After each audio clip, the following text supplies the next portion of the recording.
प्रतियोगी परीक्षाओं के अंदर सम्मिलित होने वाले युवा साथियों, आयुक्तालय कॉलेज शिक्षा, जिसका ध्येय है ज्ञान से सेवा की ओर, यह एक अनूठा कार्यक्रम और अद्भुत कार्यक्रम लेकर आपके सामने आया है। ज्ञान सुधा युवाओं को प्रतियोगी परीक्षाओं की तैयारी की सहायता के लिए विशेष कार्यक्रम आयोजित किया जा रहा है। ज्ञान सुधा अपने आप में नाम है प्रतियोगी क्षमता विकास, मार्गदर्शन एवं मोटिवेशन कार्यक्रम हेतु केंद्रित है। यह कार्यक्रम प्रत्येक सप्ताह, जिसके अंदर ऑनलाइन लाइव सेशंस होते हैं, यह सप्ताह के अंतर्गत प्रत्येक सप्ताह 2 दिन, प्रत्येक बुधवार और प्रत्येक शनिवार को आयोजित किया जाता है। इस ज्ञान सुधा के इस कार्यक्रम में आज की यह हमारी 7 अगस्त 2021 को 16वें सोपान 16वें एपिसोड के 31वें सेशन में आप सभी का मैं स्वागत और अभिनंदन करता हूं। आज का हमारा विषय ज्ञान केंद्रित है हिंदी विषय को लेकर, और विशेष तौर से प्रतियोगी परीक्षाओं में, खासतौर से प्रशासनिक सेवा परीक्षाओं में हिंदी निबंध लेखन कैसे किया जाए। हिंदी निबंध लेखन अपने आप में बड़ा अनूठा, अद्भुत और मौलिक विषय है, जिसमें अधिक से अधिक अंक लेकर हम हमारी वरीयता ऊंची रख सकते हैं। आज के हमारे मार्गदर्शक हैं श्री दीपक जायसवाल। आप सहायक आयुक्त राज्य कर, कानपुर, उत्तर प्रदेश में संप्रति हैं। आज आपसे वे रूबरू होंगे, प्रतियोगी प्रशासनिक सेवा परीक्षाओं में हिंदी निबंध लेखन के बारे में अपने अनुभव साझा करेंगे। और मैं इस सत्र का संयोजन करता doctor Manoj Pandya, associate professor Hindi, college शिक्षा विभाग, सभी आमंत्रित विद्वज्जनों का और सभी शोधार्थियों और विद्यार्थियों का स्वागत करता हूं। दीपक जी, स्वागत है। राम सर, धन्यवाद। धन्यवाद सर। इस... ज्ञान सुधा मंच का विशेष धन्यवाद, और श्री मनोज पांड्या सर को धन्यवाद, जिन्होंने प्रतियोगी परीक्षा में तैयारी करने वाले या सुधार्थी लोगों से बातचीत का एक मौका दिया है। प्रशासनिक सेवा परीक्षा में निबंध लेखन, यह मेरा विषय है, इस पे मुझे बोलना है। प्रशासन में आना, प्रशासन में आके देश चलाना एक बेहद जिम्मेदारीपूर्ण काम है। काफी जिम्मेदारी रहती है आपके कंधों पे देश की। आप जितना कर्तव्य परायण रहेंगे, जितना ईमानदार रहेंगे, जितना दूरदर्शी रहेंगे, जितना आपके विचारों में एक रूपता रहेगी, उतने अच्छा से प्रशासन संभाल पाएंगे। प्रशासनिक सेवा में परीक्षा में निबंध लेखन आखिर क्यों डाला गया है, निबंध लेखन की जरूरत आखिर प्रशासनिक सेवा में क्यों पड़ती है? निबंध लेखन दरअसल आपके विचारों को जानने का एक तरीका होता है। निबंध लेखन में हम दरअसल हमारे जो अनुभव है और जो हमारे विचार हैं, हमारा व्यक्तित्व है, वो झलक के बाहर आता है। निबंध लेखन में आप अपने कोई भी विषय जो रहता है, उसके विषय में एक तथ्यात्मक के साथ साथ अपने अनुभवों को, अपने विचारों को, अपने भावों को या अपनी कल्पना शक्ति को, सारी चीजों को एक रूपता में बांधते हैं और उसको एक संयोजित करते हैं और एक परिपूर्ण, मतलब एक सॉल्यूशन की तरफ जाते हैं, या अपना विचार को एक सामंजस्य जो समन्वय होता है उसको पिरोते हैं आप। प्रशासनिक सेवा में निबंध लेखन इसलिए भी जरूरी है कि आप जब, जैसे कि कई निबंध कई प्रकार के होते हैं, जैसे कि अमूर्त लेखन हुआ, काल्पनिक निबंध हुआ, या विचार प्रधान निबंध हुआ, इनका सब प्रशासनिक सेवा में लगभग हर तरीके के निबंध आते हैं। उसमें से आप कौन से अटेम्प्ट करते हैं, ये महत्वपूर्ण है। सिलेक्शन भी महत्वपूर्ण है, विचारों को लेकर, या कैसे चुनाव किया जाए निबंध का, समय का प्रबंधन कैसे किया जाए, ये सारी चीजें, क्योंकि हमारे पास एक लिमिटेड 3 घंटे समय होता है। उसी तरीके से आपके पास जब निर्णय आते हैं निजी जीवन में या प्रशासनिक योग्यता के समय, जब प्रशासनिक समस्याएं आती हैं, तो आपके पास लिमिटेड समय होता है और आप सिर्फ और सिर्फ आप होते हैं वहां पे, और आपको फैसले लेने होते हैं। तो आपकी दूरदर्शिता उस समय आपको बचाती है, आपके जो निर्णय लेने की क्षमता है उसको निबंध में आता है। ये सारी चीजें उसका एक परीक्षण है। निबंध लेखन के लिए हम, जैसे कि हम कुछ पेपर में देख सकते हैं कि जैसे आईएएस या पीसीएस में कैसे क्वेश्चन पूछे जाते हैं, उससे हम लोग शुरुआत करते हैं। किसी भी एग्जाम को देखने के लिए मेरा नजरिया ये है कि सबसे पहले उसके क्वेश्चन पेपर देखा जाए कि कैसे क्वेश्चन पेपर आते हैं, निबंध में कैसे किस तरीके के हमारा जो रिक्वायरमेंट है वो कैसा है। तो सबसे 2016 का मेरे पास पेपर है। जैसे कि आईएएस की परीक्षा में खंड ए और खंड बी करके दो पार्ट होते हैं। एक में आता है जैसे कि 2016 का पेपर में डिस्कस करना चाहूंगा, स्त्री पुरुष के समान सरोकारों को शामिल किए बिना विकास संकटग्रस्त है। पहले पार्ट में 4 आते हैं, सेकंड पार्ट में 4 आते हैं। एमपीपीसीएस या यूपीपीसीएस या इस तरह के प्रतियोगी परीक्षाओं में लगभग ये पैटर्न अप्लाई किया जाता है। कई बार क्या होता है कि एक ही खंड होता है, उसमें से 2 क्वेश्चन अटेम्प्ट करने रहते हैं, और कई बार दो खंड होते हैं, उनमें से एक एक करना रहता है। कोशिश करते हैं कि जिसका अब निबंध चुनाव कैसे करें। इसमें से जैसे 8 है, इसमें आवश्यकता लोभ की जननी है तथा लोभ का आधिक्य नस्लें बर्बाद करता है। संघीय भारत में राज्यों के बीच जल विवाद, नव प्रवर्तन आर्थिक समृद्धि और सामाजिक कल्याण अपरिहार्य निर्धारक है। खंड बी में आया था सहकारी संघवाद मिथक अथवा यथार्थ। साइबर स्पेस और इंटरनेट दीर्घ अवधि में मानव सभ्यता के लिए वरदान अथवा अभिशाप। भारत में लगभग रोजगार विहीन समृद्धि, आर्थिक सुधार की विसंगति या परिणाम। चौथा था डिजिटल अर्थव्यवस्था एक समताकारी या आर्थिक असमता का स्रोत। ढेर सारी बातें करने से अच्छा है कि एक इसको एग्जाम्पल से समझे हम। जैसे कि कहा, और निबंध कहा जाता है कि वहां पे आपके विचारों या व्यक्तित्व का निर्माण करता है, लेकिन मैं तो किसी भी कंपटीशन में मैं मानता हूं कि प्रैक्टिस बहुत ज्यादा जरूरी होता है। आप लगभग इन सारे पैटर्नों में 8 2016 के हैं, 17, 18, 19, 20 किसी का भी पेपर लेंगे तो आप बैक पेपर 10 ईयर के लगभग आप देखें, जरूर से जरूर देखें, और उसके एक पैटर्न को फॉलो करें, और सब जो बेस्ट निबंध उस पर लिखे गए हो उससे आप ज्यादा सीख पाएंगे। जैसे कि मैं बताऊं कि संघीय भारत में राज्यों के बीच जल विवाद, ये 2016 का, हाँ 2016 का मेंस का है। यही क्वेश्चन आया था लगभग 2010 के आसपास, कुछ अलग करके। और उसमें मैंने प्रैक्टिस के दौरान मैंने ढेर सारे पॉइंट लिखे थे, जैसे कि इसमें कौन सा संविधान की धारा होती है, या कि किसके तहत जो जल विवाद जो है उसको सॉल्व किया जाता है, या फिर कहाँ कहाँ जल विवाद है, किन किन राज्यों के बीच में है, कहाँ कहाँ, ये सारी चीजें कुछ फैक्ट होती है और कुछ आपके विचार होते हैं, और सॉल्यूशन। मेन चीज आपका सॉल्यूशन है कि आप उसको किस नजरिए से देखते हैं। जैसे कि जब तक कश्मीर समस्या नहीं हुई थी तो एक कश्मीर समस्या पे क्वेश्चन आता था कि आप कैसे करेंगे। ढेर सारे उसमें समाधान लिखने होते हैं, अपनी अपनी कल्पना शक्ति और उसके आधार पे। जैसे कि नस्लवाद है, और या नक्सलवाड़ी है, या इस तरीके जो एक तो ऐसी समस्याएं हैं जो लगातार चल रही हैं, उसको तो पॉइंट आउट करके उस पर आपको ढेर सारे फैक्ट और प्रैक्टिस करनी चाहिए। यहाँ पे स्त्री पुरुष के समान सरोकारों को शामिल किए बिना विकास संकटग्रस्त है।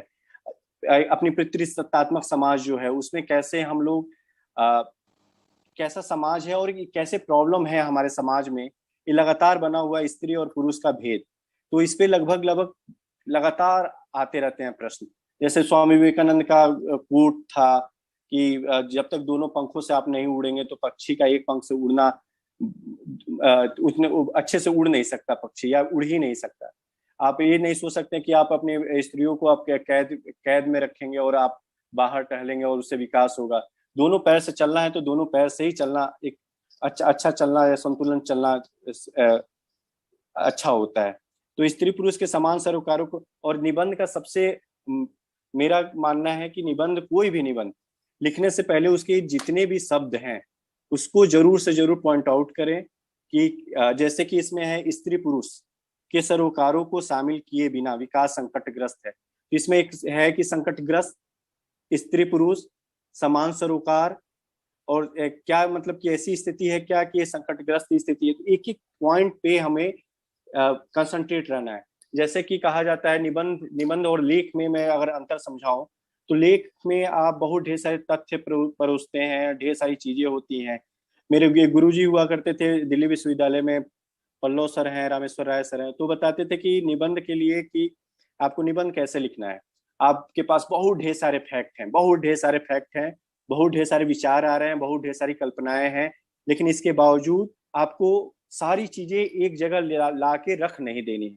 प्रेजेंटेशन किसी भी प्रशासनिक सेवा में या कहीं भी, यहाँ की एकेडमिक लाइफ में भी बहुत जरूरी होता है नंबर लाने के लिए, और निजी लाइफ में भी व्यवस्थित जीवन जीने के लिए भी ढेर सारे आपके पास काम है, आप प्रियोरिटी वाइज करते जाइए। दूसरी तरीके प्रशासन में भी है कि आपके पास ढेर सारी समस्याएं हैं, उसमें प्रियोरिटी आपको तय करना, पॉइंट 1 2 3, और कौन से छोड़ने हैं, कौन से आपको फैक्ट लाने हैं।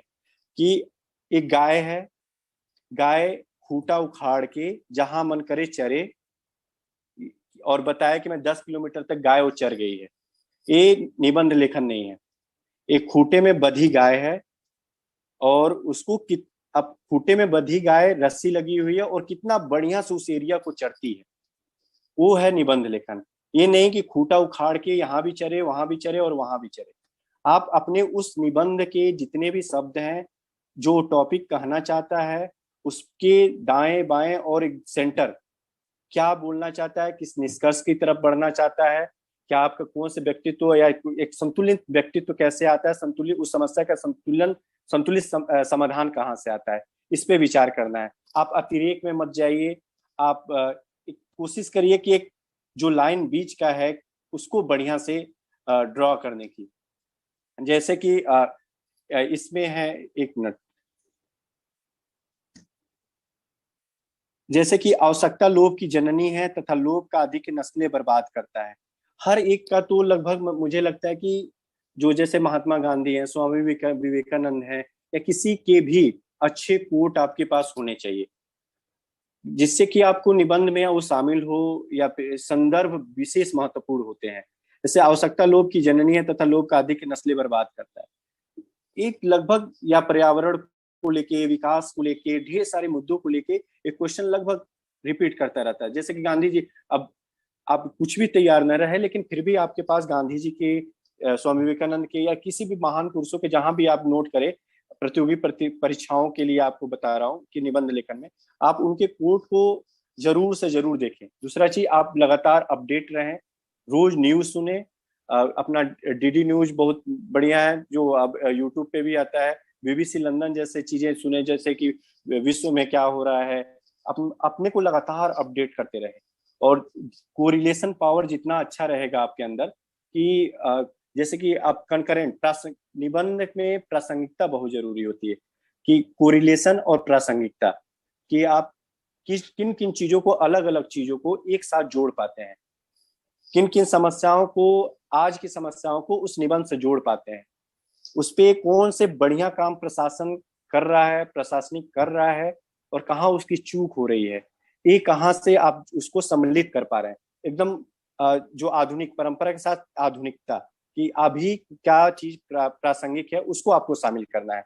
जैसे कि आवश्यकता लोभ की जननी है तथा लोभ का अधिक नस्लें बर्बाद करता है, तो गांधी जी का एक कथन था, मुझे अभी याद आ रहा है, कि उस समय ही मैंने ये सब चीजें पढ़ी थी, तो कि एक आदमी को, दुनिया के हर एक आदमी को यह पृथ्वी, यह धरती उसके इच्छाएं, उसकी आवश्यकताएं पूरा करने के लिए पर्याप्त है, लेकिन एक आदमी का लालच पूरा करने के लिए पर्याप्त नहीं है।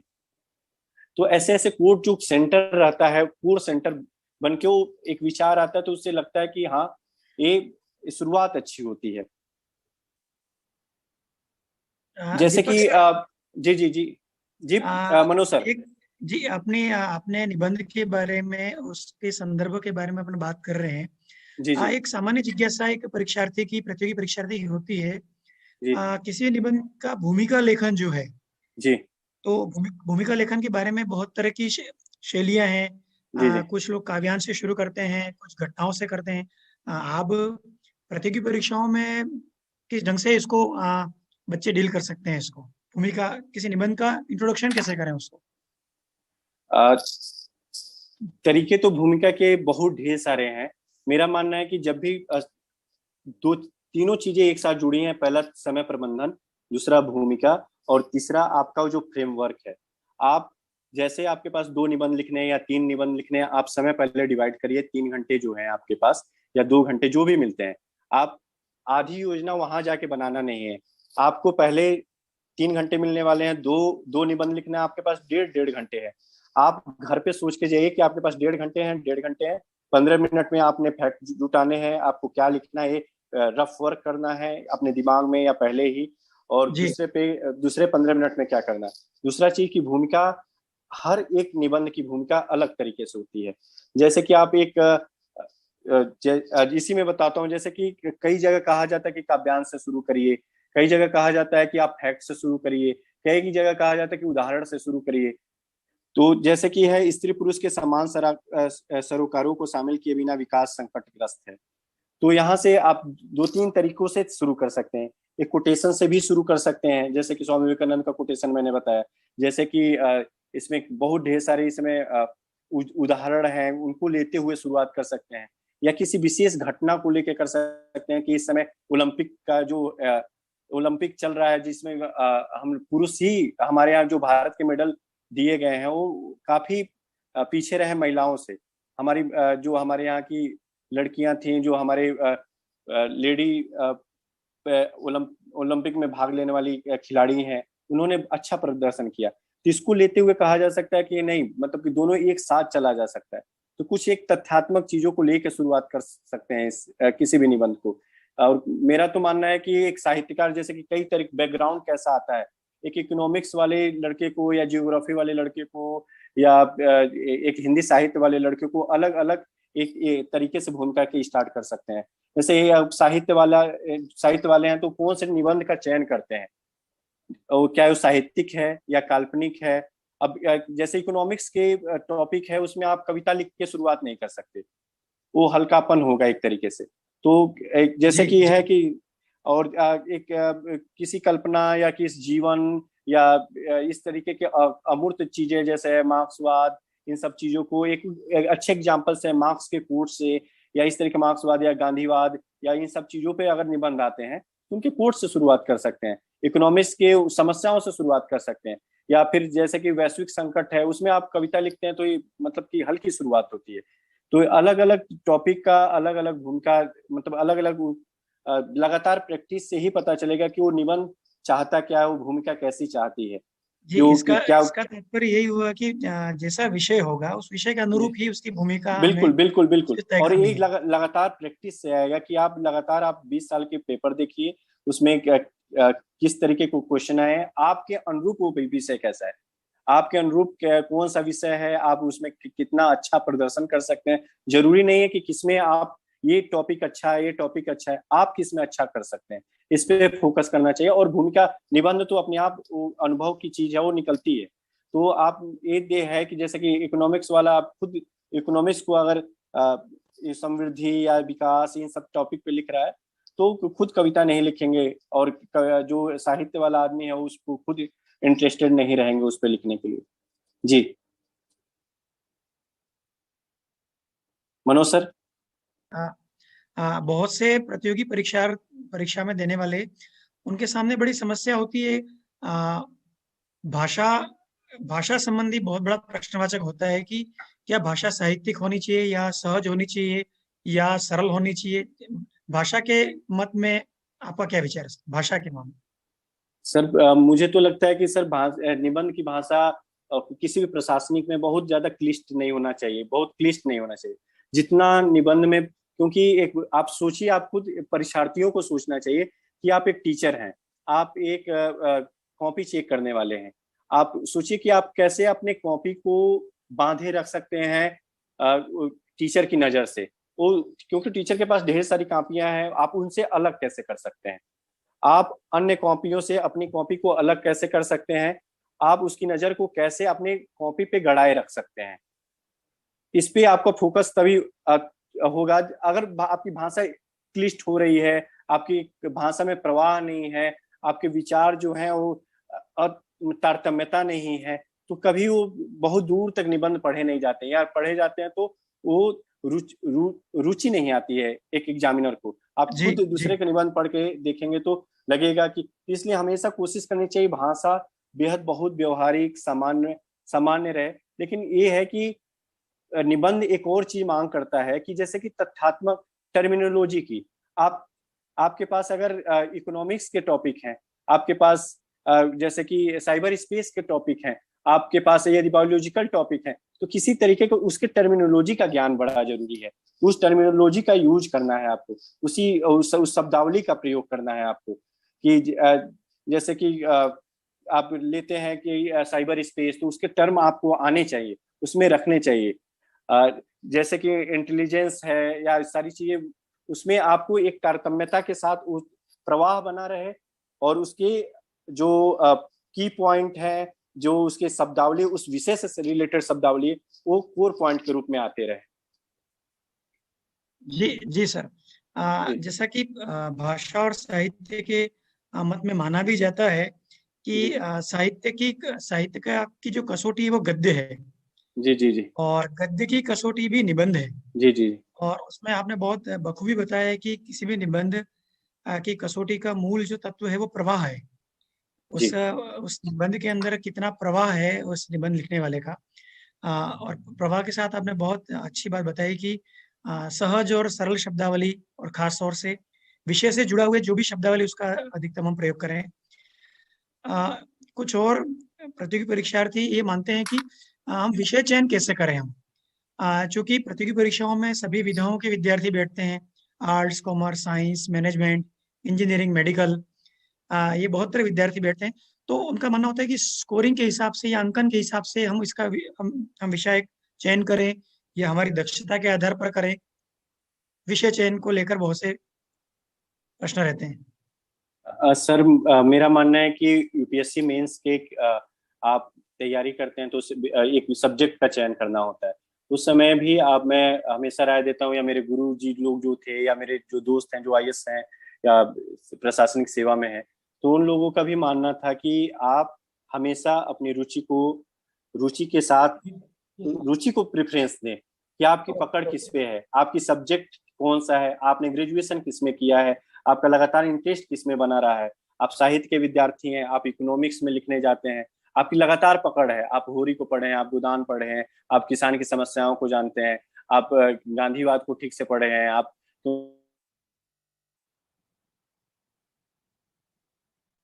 इस देश से आ रहे हैं, आप नौ चाहते हुए बहुत अच्छा प्रदर्शन करेंगे। तो मुझे लगता है कि आपका बैकग्राउंड से रिलेटेड जो है, जिसमें आपकी लगातार जीवन भर रुचि बनी हुई है, आप एक दो साल में उसको बदल नहीं सकते।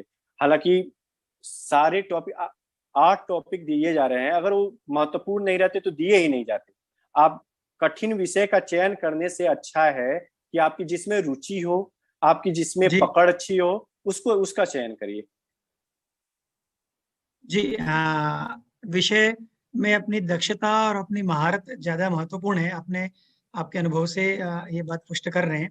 जी जैसा कि आपने अपने वक्तव्य में पहले ही कहा है, समय का प्रबंधन जी सर। बहुत महत्वपूर्ण होता है। और चूंकि निबंध अपने आप में जिसे गद्य की कसौटी कहें, वो माना जाता है। तो चूंकि निबंध के कई उसके अंग हैं, उपांग हैं, कई तत्व हैं, खास तौर से उसके अंदर भूमिका है, उसकी संरचना है। एक और महत्वपूर्ण विषय आता है उसका निष्कर्ष। तो निष्कर्ष लेखन के समय किसी भी प्रतियोगी परीक्षार्थी को क्या ध्यान रखना चाहिए निष्कर्ष के रूप में? आपका क्या मत है सर? निष्कर्ष तो सबसे ज्यादा मतलब पूरे कई बार तो क्या होते हैं कि जो एकेडमिक लाइन में तो निष्कर्ष ही पढ़ते हैं, उपसंहार पढ़ते हैं, लेकिन प्रशासनिक में जी पूरी चीजें पढ़ी जाती हैं। निष्कर्ष में सबसे ज्यादा जरूरी चीज जो है कि अतिरेक से बचें, किसी भी हाँ, तरीके से अतिरेक से बचें। कोई भी वाद आप पे इतना ज्यादा प्रभावी ना हो, वहां पे आप पहला चीज ललित निबंध लिखने नहीं जा रहे हैं कि दीपक जायसवाल हैं और मेरे विचार इतने महत्वपूर्ण है कि वो निबंध से बाहर फ्लो कर रहे हैं। या दूसरी चीज, ललित निबंध आप ना लिखें। दूसरा चीज ये कि किसी आप मार्क्सवादी हैं, आप किसी और धारा को मानते हैं, गांधीवादी हैं, कि कोई भी चीज, वो आपका निजी विचार इतना प्रभावी ना हो जाए कि निबंध के जो कटोरा है उससे पानी फ्लो होने लगा, बाहर निकलने लगा। आपको अपना लिमिट हमेशा पता होना चाहिए, कटोरे में पानी भरना है, ना कि ऊपर छलकते हुए बाहर निकलना है। तो आप अपनी विचारधारा को उस पर प्रभावी मत होने दें, पहला। दूसरा, अतिरेक, किसी भी चीज में अतिरेक ना करें, संतुलन बनाए रखें हमेशा। कई बार क्या कि जो अपने सरकार है उसकी योजनाओं का बड़ाई करना बहुत अच्छी बात है, लोग कहते हैं ये अच्छी है, ये अच्छी है, अच्छी, लेकिन जो उसकी बुराइयां हैं उसको आप कितने अच्छे से समाधान दे सकते हैं। क्या अगर बुराइयां कर रहे हैं तो क्या आपके पास कोई और नई योजना है क्या? जो अभी सेम जी प्रशासक कर रहे हैं, जो अनुभवी प्रशासक हैं, क्या जो योजनाएं बना रहे हैं उसमें कमियां आ रही हैं? तो किस धरातल पे कहाँ कमी रह रही है, क्या उस आपके पास कोई नई योजना है क्या, उससे इतर आपके पास समाधान खोजने की कोशिश करिए। और ये वहां बैठ के आधे घंटे में आप समाधान नहीं खोज सकते। तो लगातार आपकी जी प्रैक्टिस होनी चाहिए कि आप लगातार जो जितनी भी समस्याएं चल रही हैं, न्यूज सुनते रहिए, उसकी समस्याओं को नोट करते रहिए, एक कॉपी पेन रखिए, उस पर सोचिए कि मैं इस पे अलग कैसे कर सकता हूँ। निबंध जितने भी टॉपिक है, निष्कर्ष, क्योंकि निष्कर्ष में सारे लोगों का निष्कर्ष आता है, लगभग एक तरीके से आता है कि ऐसे ऐसे ऐसे, लेकिन आप उसमें एक नया विचार कैसे दे सकते हैं, उस समस्या का एक नया समाधान कैसे दे सकते हैं, इस पे आपका जोर रहना चाहिए। और संतुलन बनाए रखना चाहिए, अतिरेक से बचना चाहिए। अगर बुराई करते हैं तो उसका समाधान भी देना चाहिए, कमियां निकालते हैं तो आपके पास एक योजना होना चाहिए, आपके पास एक समाधान का होना चाहिए। तो पॉजिटिव नेगेटिव इन सब चीजों का बैलेंस रखना चाहिए और अतिरेक से बचना चाहिए। जी बहुत आपने अपनी बात 3 महत्वपूर्ण शब्दों के माध्यम से समझाई है इसमें। अतिरेक से बचना, मध्यम मार्ग का इसमें हमें उपयोग करना है। और आपने एक बड़ी बखूबी से बात बताई है कि चूंकि निबंध है वो व्यक्तित्व की शैली का विकास तक माना जाता है कि जैसी पर्सनैलिटी होगी वैसा निबंध होगा। लेकिन आपने कहा कि संतुलन बनाते हुए, इसीलिए प्रिय प्रतियोगी परीक्षार्थियों, 3 शब्द बड़े समुचित माने जाते हैं निबंध में: आलोचना, समालोचना। आलोचना का तात्पर्य सिर्फ एक ही दिशा में आपकी आलोचना हो रही है। समालोचना में आपका संतुलन रहते हुए उसके दोनों पक्षों को पुष्ट करना है। जायसवाल जी ने एक और बात इसमें जोड़ी है कि सिर्फ उसके अंदर उसके नेगेटिव और पॉजिटिव के साथ साथ आपका क्या मत है, आप उसको किस ढंग से समाधान की ओर ले जाते हैं। बड़े 3 शब्दों के अंदर अपनी बात को समाविष्ट किया। दीपक जी, एक सामान्य, चाहे वो प्रतियोगी परीक्षार्थी हो चाहे विश्वविद्यालय परीक्षा का परीक्षार्थी हो, एक सामान्य एक माना जाता है कि हैंडराइटिंग के बारे में, हस्तलेख के बारे में बहुत बड़ी भ्रांतियां हैं कि हस्तलेख अच्छा होना चाहिए, नहीं होना चाहिए। अ, इसके बारे में थोड़ा सा आप अपना अनुभव हमसे साझा करें।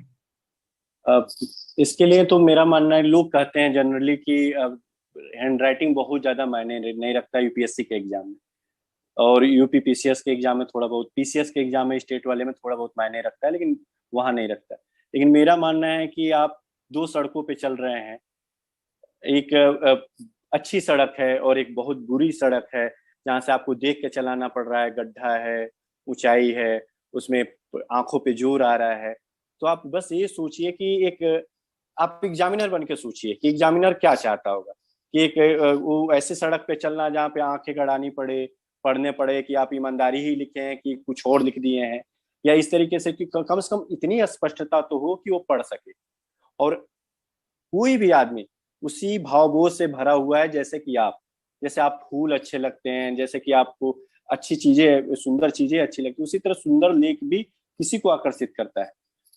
बुरा राइटिंग थोड़ा बहुत प्रभावित जरूर ही करता है, मेरा मानना है। अच्छा लेख 2 नंबर जरूर बढ़ा सकता है कंपटीशन में। बहुत अच्छा बताया कि विचारों और भावों की प्रस्तुति के साथ साथ उसका जो बाह्य प्रस्तुति है, उसकी जो परीक्षा की नजर में जो हमारा निबंध प्रस्तुत होता है, किस ढंग से सुंदर प्रस्तुत हो, उसके अंदर हमारा हस्तलेख, हैंड राइटिंग भी बड़ा महत्वपूर्ण माना जाता रहा है। एक और सामान्य, सभी विद्यार्थी चाहे वो हिंदी भाषी हो चाहे अहिंदी भाषी हो, खासतौर से हिंदी भाषी के सामने भी ये समस्या आती रही है कि वर्तनीय शुद्धि और वाक्य शुद्धि को लेकर, कि निबंध के अंदर बहुत सारे विचार हैं, बहुत सारे तथ्य हैं, बहुत सारे संदर्भ भी हैं, बहुत प्रसंग भी हैं, लेकिन वाक्य शुद्धि और शब्द शुद्धि पर कितना जोर देना चाहिए किसी भी परीक्षार्थी को। अ, कई बार जैसे कि साहित्य साहित्य का विद्यार्थी या साहित्य का टीचर मिलते हैं, अध्यापक मिलते हैं, उनके हाथ में कॉपी जाती है, तो उनको एक मात्रा भी कैसे का कैसे हो गया तो उनको खटकता है। वहां उनकी नजर आ जाती है कि भैया एक कैसे को कैसे कैसे लिखा है को है कैसे लिखा है, नहीं पे बिंदी कैसे नहीं डाला, आ जाता है। वो उनकी आदत है कि वहां जहाँ कमियां हैं वहां पे नजर चली जाती है। दूसरी चीज ये कि हालांकि इकोनॉमिक्स जैसी चीजों पे जब लिख रहे हैं, आप साइंस पे लिख रहे हैं, या फिर किसी और चीजों पे लिख रहे हैं, उतने बहुत ज्यादा फैक्ट, मतलब जहाँ फैक्ट की जरूरत है वहाँ वर्तनी बहुत ज्यादा मायने नहीं रखती। जैसे कि अब इकोनॉमिक्स के टीचर के हाथ में इकोनॉमिक्स का टॉपिक गया है तो वर्तनी पे ध्यान नहीं देगा, फैक्ट पे ध्यान देगा।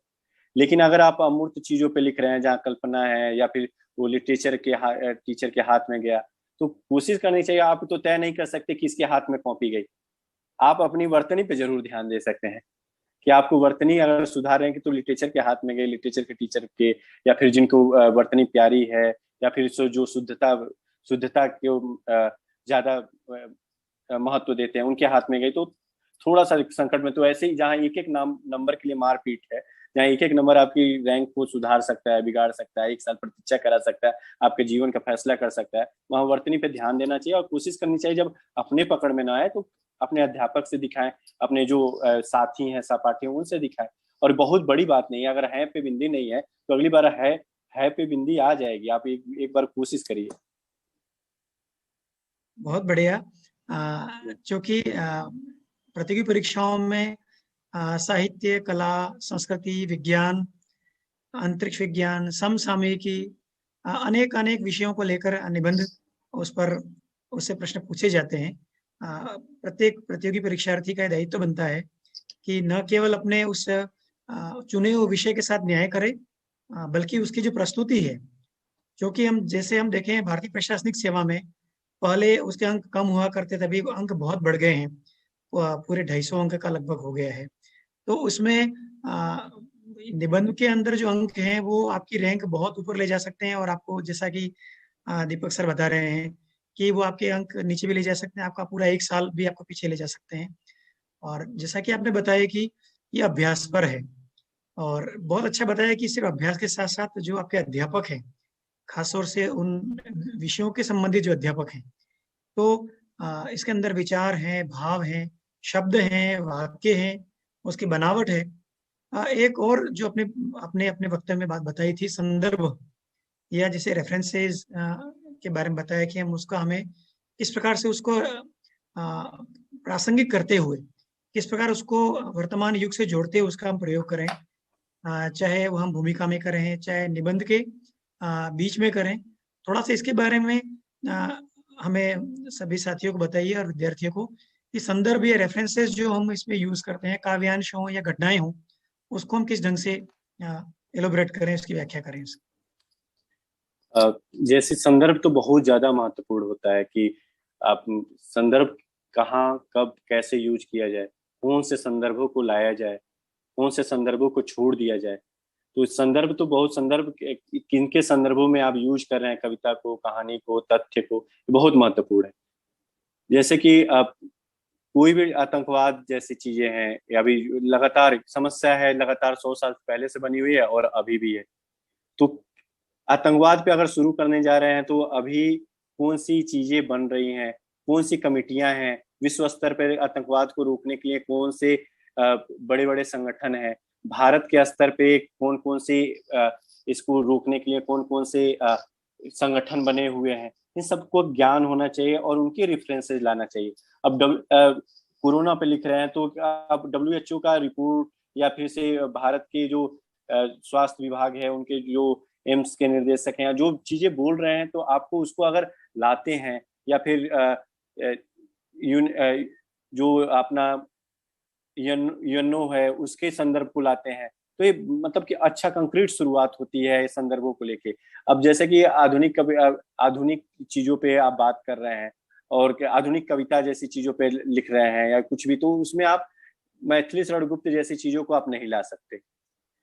आप संदर्भों का विशेष ख्याल रखिए कि आप चीजों को प्रासंगिकता से जोड़िए कि कितने प्रासंगिक चीजें हैं, कौन से किताब इसमें सबसे महत्वपूर्ण है। इकोनॉमिक्स के टॉपिक पे लिख रहे हैं तो सबसे अच्छा कि स्मिथ क्या बोले, या इस समय के जो यहाँ पे सबसे धुरंधर है वो क्या बोले उस विषय को लेके, तो उनके रेफरेंसेस दीजिए आप लगातार। ये मुझे महत्वपूर्ण लगता है कि मतलब कि जो विषय के सबसे जानकार हैं, या जो सबसे ज्यादा उसमें इस समय सबसे ज्यादा प्रासंगिक है, या इस समय जो समस्याओं के समाधान को लेके जो सबसे प्रख्यात नाम है, उनके कोटेशन, उनके विचार, ये सारी चीजें लाइए। जी जी सर, बड़े समुचित ढंग से आपने इसके व्यवहार पक्ष के बारे में बताया है। एक और जिज्ञासा जो अमूमन होती रही है कि विभिन्न प्रतियोगी परीक्षाओं में सभी विषयों के मानक ग्रंथ चाहे भारत सरकार की प्रकाशन हो या राज्य सरकार प्रकाशन हो, निबंध के बारे में जब भी कोई परीक्षार्थी सोचता है तो उसके सामने बड़ा प्रश्न उपस्थित होता है कि हम निबंध, आदर्श निबंध हम कहाँ पढ़ें, कैसे पढ़ें, चूंकि ये सारा अभ्यास पर निर्भर है। तो आपका इतने वर्ष का प्रशासनिक सेवा परीक्षा का अनुभव है, थोड़ा सा हमारे परीक्षार्थी को बताइए कि मानकता के तौर पर हम किसी लेखकों को या कोई और प्रकाशन हो, उसके बारे में आपका कुछ अनुभव हो। इस समय तो इंटरनेट का जमाना है और पूरी तरीके से सारी चीजें गूगल पे मौजूद हैं। सारी चीजें कुछ है, जैसे अनअकैडमी है, अनअकैडमी में जितने भी जो टॉपर लोग हैं वो अपने आके बात साझा करते हैं कि कैसे निबंध लिखे जाएं। तो जो टॉपर है और इस बार के यूपीएससी लगातार 10-12 सालों से जो टॉप कर रहे हैं वो लोग आपके आके उन्होंने बेहतर किया है, उसमें 156, 160, 170 नंबर लाए। वो आके अपनी बात बता रहे हैं कि मैंने ऐसे लिखा और मुझे ऐसे नंबर मिले। आप उनकी बातों को सुनिए। आप इनसाइट पे जाइए, इनसाइट वहां पे आपको सारे जो सबसे टॉपर लोग हैं उनके सारे निबंधों के लेख पड़े हुए हैं। आप उनके जो हाईएस्ट नंबर पे है तो अलग अलग टॉपिक पे उनके निबंध पड़े हुए हैं जो सबसे अच्छे मार्क्स लाए। उनसे देखिए कि मैं जो लिख रहा हूँ इनके लेखन में और मेरे लेखन में अंतर क्या है, क्या ये पॉइंटेड है, क्या इसमें कौन से कोटेशन यूज किए गए, किन महत्वपूर्ण बिंदुओं का जिक्र किया गया, कैसे निष्कर्ष लिखे गए, कैसे भूमिका लिखी गई, कैसे बीच के पोर्शन बनाए गए हैं, या फिर वो जैसे कि ढेर सारे अनअकैडमी है और ढेर सारी जो साइट है उस पर वो लोग अपने विचार को साझा कर रहे हैं तो उसमें कौन से बिंदुओं को महत्वपूर्ण मान रहे हैं। जैसे कि ज्ञान सुधा पे अभी सारी चर्चाएं हो रही हैं तो यहाँ पे जितने टॉपर आते हैं अपने अनुभव साझा कर रहे हैं, तो इसमें क्या वो इस चीज से गुजर चुके हैं कि ऐसे ऐसे लिखना है और ऐसे नंबर पा जाना है। जी बहुत बहुत बढ़िया। अनुभव सिद्ध अपने आप में ज्ञान परंपरा का सबसे अमूल्य मोती माना गया है कि अनुभवी जो आंखें होती हैं, अनुभवी जो हाथ होते हैं, कुछ और अलग ही ज्ञान देते हैं जो किताबों में हमें नहीं मिलता है। और इस दिशा में आयुक्तालय कॉलेज शिक्षा का ज्ञान सुधा अपने आप में बड़ा अनूठा है, अद्भुत है। इसकी जितनी प्रशंसा की जाए बहुत कम है। दीपक जी, कुछ अन्य इसी विषय से जुड़े हुए जिस पर हम चर्चा कर भी चुके हैं, कुछ और प्रश्न हैं जो प्रतियोगी परीक्षार्थी के मन में है। कुछ प्रश्न आपसे मैं साझा करना चाह रहा हूं मैं जी जी कि कुछ एक प्रश्न उसके बारे में हम बात कर चुके हैं, तो आज के जिन्हें 5 सवाल के अंतर्गत ही हम इसे मानते हैं। पहला सवाल हमारा है सर, विषय चयन को लेकर ही सबसे बड़ा महत्वपूर्ण प्रश्न होता है विषय चयन, क्योंकि परीक्षार्थी के सामने बहुत सारे विकल्प होते हैं। अ, सामाजिक सामाजिक विज्ञान, साहित्य, कला, संस्कृति। तो एक सामान्य परीक्षार्थी के लिए आप उसको क्या मार्गदर्शन देना चाहेंगे? विषय चयन का सबसे पहला और प्रामाणिक उसका आधार क्या होना चाहिए? आपकी रुचि और आपकी विशेषज्ञता, आपकी रुचि किस में है और आप किस में विशेषज्ञ हैं। 8 टॉपिक हैं, आप हर एक टॉपिक पे आपकी कमांड नहीं हो सकती, लेकिन जिसमें आपकी कमांड है, आप जिस पे सहज महसूस कर रहे हैं, जिसके पास आपके तथ्य मौजूद हैं, जिस पे आपने वर्षों बरस काम किया है जिस फील्ड में, उसका विषय चयन सबसे महत्वपूर्ण होता है क्योंकि आप उसमें सहज होकर बहुत अच्छा लिख सकते हैं। कई बार होता है कि आप ये टॉपिक महत्वपूर्ण लग रहा है या ये थोड़ा सा अच्छा लग रहा है उसके, क्योंकि जो जिसने हर एक फील्ड से एक एक निबंध का टॉपिक मंगाया जाता है कि वो भी संतुलन चाहते हैं। तो हर एक सब्जेक्ट, हर एक अनुशासन के टॉपिक को वो चयन किया जाता है लगभग लगभग। जैसे टेक्नोलॉजी से रिलेटेड एक होगा, एक लिटरेचर से रिलेटेड होगा, एक सोशियोलॉजी से रिलेटेड होगा, एक साइकोलॉजी से रिलेटेड होगा। तो हर एक टॉपिक, तो आपका एक टॉपिक जरूर होगा जो आपका विषय क्षेत्र होगा, जिसको आपको उस गाय की तरह चरना है जो खूंटे से बधी हुई और कितने अच्छे से आप चर पा रहे हैं, न कि खूंटा तोड़ के कहाँ कहाँ चर रहे हैं। जी सर। बहुत बहुत रोचक उदाहरण से आपने अपनी बात को पुष्ट किया है। एक और प्रश्न आता है, खासतौर से विचार प्रधान और अमूर्त लेखन, जी सर। जो एब्स्ट्रैक्ट विषयों पर जो निबंध आते हैं, खासतौर से इसमें किसी भी लेखक का हाथ तंग रहता है, चाहे वो दक्ष लेखक हो तब भी, और खासतौर से प्रतियोगी परीक्षाएं जहाँ अंकन एक एक अंक की मारामारी है, तो वहाँ की विचार प्रधान और अमूर्त विषयों का जो लेखन है उस पर क्या सावधानी रखें और उस बारे में आपका क्या अनुभव? अमूर्त लेखन एक विचार प्रधान, और मैं तो कोशिश करता था कि विचार लेखन में जो विचार प्रधान है उसी लेख को मैं टच करूं, क्योंकि अमूर्त लेखन एक ऐसी चीज है जिसमें आप बहुत अच्छा भी कर सकते हैं और पसंद ना आया तो आप नीचे भी गिर सकते हैं। तो वहाँ क्योंकि कल्पना शक्ति बहुत महत्वपूर्ण चीज है उसमें। आपकी दूरदर्शिता, आपकी कल्पना शक्ति, आप क्या ऐसा गहरे सागर में उतरना है और एक सीप का मोती लाना है अमूर्त लेखन में। तो वहां पे वो खूंटा टूट जाने का भी डर रहता है कि गाय जो खूंटा बंधा है जी। वो टूट जाएगा और कहीं और चढ़ने जी। चले, और वो ऐसा जी। जंगल है जहाँ पे आप भटक सकते हैं, फिर उस पुराने रास्ते पे नहीं आ सकते, या भटकाव बहुत ज्यादा है इसमें। इसके बावजूद इसमें रचनात्मकता, कल्पना शक्ति और दूरदर्शिता, जो एक प्रशासक का सबसे महत्वपूर्ण गुण होते हैं, ये तीनों अमूर्त अमूर्त लेखन में जांचे जाते हैं। हालांकि इसके लिए एक तरीके से प्रतिभा और अनुभव, प्रैक्टिस, अभ्यास, इन दो चीजों का है। खासकर प्रशासनिक सेवा के जो निबंध हैं, विचार प्रधान में आप लगातार प्रैक्टिस करके आप बहुत अच्छा कर सकते हैं, लेकिन अमूर्त लेखन में चूंकि कल्पना प्रधानता रहती है, वहां प्रतिभा, अभ्यास प्लस प्रतिभा आती है कि आप की ऐसा समाधान निकल, जैसे गांधीवाद टॉपिक हो गया, ईमानदारी अमूर्त सब्जेक्ट है, ईमानदारी को आप देख नहीं सकते।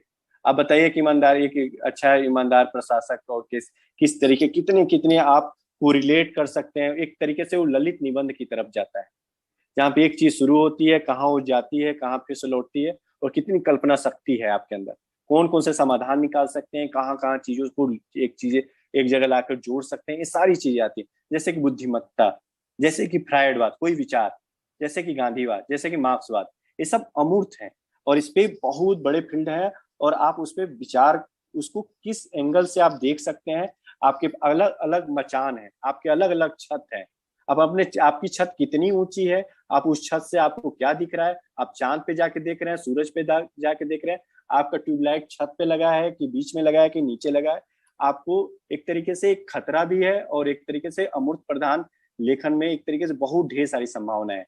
मैं तो बोलता हूँ कि अब इतना समय नहीं होता है, और इतना जिसके पास प्रतिभा हो, जो बहुत अच्छा लिखता हो, जिसके अंदर बहुत कल्पना शक्ति हो, अमूर्त लेखन की तरफ जाए। लेकिन जिनके अभ्यास हैं, जो मीडियम स्तर के हैं, जो अपने मतलब मेहनत से और अच्छा कर सकते हैं, तो वो विचार प्रधान की तरफ जाए। जी। बहुत बढ़िया। पूरे भारतीय शास्त्रोक्त संदर्भ से अपनी बात रखी। भारतीय शास्त्र भी यही कहते हैं, प्रतिभा और अभ्यास, इन दो शब्दों पर बहुत जोर है कि प्रतिभा है वो नित्य नूतन नया नया उद्घाटन करती है प्रतिभा, और अभ्यास है वह व्यक्ति का स्वयं का पुरुषार्थ है। प्रतिभा और अभ्यास दोनों के संयोग से ही बहुत ललित और विषयनिष्ठ निबंध लिखा जा सकता है। आपने दो शब्दों में ही पूरे निबंध का सार तत्व तो प्रस्तुत कर दिया।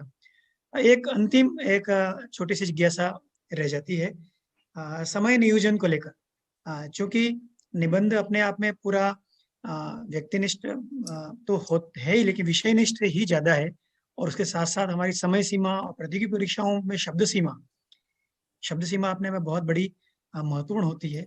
उस निर्धारित समय सीमा और शब्द सीमा में इन सबको बांधना, उसके बारे में एक छोटा सा सूत्रात्मक आपकी कोई टिप्पणी की अपेक्षा है? दो चीजें, जैसे कि व्यक्तित्व, लोगों को लगता है कि निबंध जो है उससे उनका व्यक्तित्व मतलब व्यक्तित्व की अभिव्यक्ति है। निबंध दरअसल व्यक्तित्व की अभिव्यक्ति, जैसे कि भाषा है। भाषा जो शब्द है, जैसे कि आम, आम एक शब्द है, आम, दो अक्षर से बना और आम हो गया, लेकिन उसमें जो भावना है, जो विचार है भरा गया कि हाँ आम ऐसा दिखता है, इसको आम बोलेंगे। ये हमारे पूर्वजों ने किया, उस भाषा में अर्थ है तो लगातार पूर्वजों ने भरा है उसको। आप नई चीज सोच रहे हैं, परंपरा से सोच रहे हैं, तो एक तरीके से आपका व्यक्तित्व जो है वो एक विकास प्रक्रिया का वो समायोजन है, उसकी अभिव्यक्ति है, आप उसमें थोड़ा सा जोड़ रहे हैं। इसी तरीके से है निबंध भी, आपके व्यक्तित्व के तो परीक्षण है, लेकिन ढेर सारे तथ्य, विचार, इन सब चीजों का भी परीक्षण है। वो केवल आपके व्यक्तित्व का परीक्षण नहीं, उसके पीछे ढेर सारी चीजें है। जहां तक परीक्षा भवन में समय प्रबंधन का प्रश्न है, तो मुझे हमेशा लगता है कि घर पे ही आपकी आधी लड़ाई और योजना रणनीति से हो जाती है, क्या आप वहां जाके आप 1.5 घंटे में क्या करेंगे, या आप 5 मिनट आपको सोचने में लग गया, ऐसा वहां नहीं करना। आपको घर पे है 3 घंटा बहुत पहले, जब तैयारी आप शुरू कर रहे हो उस समय आपको ये सोचना चाहिए, एग्जाम के 10 मिनट पहले नहीं, एग्जाम में नहीं। आपको समय प्रबंधन क्या है कि आपके पास 2 निबंध आते हैं, आपके पास 3 घंटे हैं, आपके पास 1.5 घंटे और 1.5 घंटे हैं, आप किस पे थोड़ा सा ज्यादा अच्छा करना चाहते हैं, ये सब चीजें आपको पहले सोचनी पड़ेंगी। और दूसरा चीज कि आप कितना लगातार प्रैक्टिस करिए कि आप कितने पेज लिख पाते हैं, उसको कितना बढ़िया समायोजन कितने समय में कर पाते हैं, आपकी स्पीड क्या है। हर एक आदमी का समय प्रबंधन अलग हो सकता है। कई लोग की स्पीड बहुत ज्यादा अच्छी होती है, तो आप ज्यादा लिखिए, आप ज्यादा तथ्य पर सकते हैं उसमें। लेकिन जिनके पास लेखन क्षमता बहुत स्पीड वाली नहीं है, या फिर इस तरीके से ढेर सारे समायोजन नहीं है, उनको सोचने में टाइम लगता है, या इनको प्रैक्टिस नहीं, प्रैक्टिस लगातार वहां पे आपको समय प्रबंधन करने में, जो कहते हैं कि मेरे समय अभाव है, वो निश्चित रूप से वो प्रैक्टिस नहीं करते हैं, या उनकी रणनीति जो है पहले नहीं है, वहां जाके बने। तो आप समय प्रबंधन करें, घर पे करें। आपको 10 मिनट आपको सोचना है, 10 मिनट में आपको सारे पॉइंट लिख देने हैं कि उस अगले 5 मिनट में कौन से प्रियोरिटी देनी है, कौन से कहाँ फ्रेमवर्क तैयार करिए। और ये सब घर पे होगा और लगातार प्रैक्टिस से होगा। वहां पे आप 15 मिनट 10 मिनट आप बांटना होगा आपको। और उसके अंदर ये नहीं कि आपके पास भाव आ रहे हैं और इस निबंध का खत्म ही नहीं हो रहा, बाइंड अप नहीं कर पा रहे हैं, भूमिका 3 पन्ने की चल गई, 2 पन्ने की चल गई, और निष्कर्ष आपका आने ही वाला है, आने ही वाला, और वो दूसरे दूसरे की समय सीमा में चला गया। तो ये आपको लगातार प्रैक्टिस से आएगा, और वहां जी पे सर। थोड़ा सा समन्वय संतुलन की जरूरत होती है। जी। बहुत बहुत सुंदर और समेकित रूप से आपने निबंध का पूरा पूरा महाकाव्य जिसे कह सकते हैं प्रति परीक्षाओं के सामने रख दिया है कि निबंध निबंध की तैयारी, निबंध की भाषा, निबंध में विषय चयन, निबंध में रखी जाने वाली सावधानियां, क्या विशेषताएं, और सबसे बड़ी बात आपने जो बताई कि निबंध है वो प्रशासनिक सेवाओं का एक महत्वपूर्ण अंग है, कि वह निबंध लेखन केवल निबंध लेखन पर ही नहीं छूट जाता, आगे जीवन में भी प्रतियोगी परीक्षाओं में आपकी निर्णय क्षमता, आपकी समेकित करने की क्षमताओं का बहुत बड़ा परीक्षण है। आपने इन सभी बिंदुओं को हमारे सभी प्रतियोगी परीक्षाओं से साझा किया, रूबरू किया। मैं ज्ञान सुधा मंच की ओर से और पूरी टीम की ओर से आपका बहुत बहुत कोटिशः आभार ज्ञापित करता हूँ, कृतज्ञता ज्ञापित करता हूँ। बहुत बहुत धन्यवाद सर, धन्यवाद। धन्यवाद सर। धन्यवाद धन्यवाद सर। ज्ञान सुधा को, धन्यवाद मनोज पांडे सर, धन्यवाद श्रोताओं। धन्यवाद।